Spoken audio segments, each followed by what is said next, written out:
ഇപ്പോൾ സൗദി അറേബ്യയിലെ ജിദ്ദയിൽ നടക്കുന്ന IPL മെഗാലേലത്തിൽ ചരിത്രം കുറിച്ചിരിക്കുകയാണ് 13 വയസ്സുകാരൻ വൈഭവ്. മലയാളികളുടെ പ്രിയ താരം സഞ്ജു സാംസൺ നയിക്കുന്ന രാജസ്ഥാൻ റോയൽസിലേക്കാണ് വൈഭവ് വിറ്റുപോയിരിക്കുന്നത്. അടിസ്ഥാന തുകയായ 30 ലക്ഷത്തിന് ലേലം ആരംഭിച്ചത് 1,10,00,000 രൂപയ്ക്കാണ് അവസാനിച്ചത്. 2011 മാർച്ചിൽ ജനിച്ച വൈഭവ് ഈ വർഷം ജനുവരിയിൽ തന്റെ 12ാം വയസ്സിലാണ് ബീഹാറിനായി ഫസ്റ്റ് ക്ലാസ് ക്രിക്കറ്റിൽ അരങ്ങേറിയത്. ഫസ്റ്റ് ക്ലാസ് ക്രിക്കറ്റിൽ 1986 ശേഷം കളിക്കുന്ന ഏറ്റവും പ്രായം കുറഞ്ഞ താരമെന്ന റെക്കോർഡും ഇതിനു മുമ്പേ ഈ ബീഹാറുകാരൻ നേടിയിരുന്നു.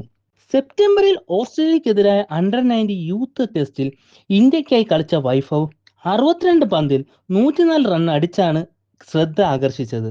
വരാനിരിക്കുന്ന അണ്ടർ-19 ഏഷ്യ കപ്പിലും ഈ 13കാരൻ ഇടം നേടി. ഒരുപാട് താരങ്ങളെ വളർത്തിയെടുക്കുന്ന രാജസ്ഥാൻ റോയൽസ് ക്യാമ്പ് ഈ താരത്തെയും വളർത്തിയെടുക്കും. അതിനുദാഹരണമാണ് ഇപ്പോൾ ഇന്ത്യക്കായി കളിക്കുന്ന യശസ്വി ജയ്സ്വാൾ, ധ്രുവ് ജുറൽ, റയാൻ പരാഗെല്ലാം. രാജസ്ഥാനും ഒരു പുതു നേട്ടമാണ് ഈ 13കാരൻ വഴി നേടിയത്.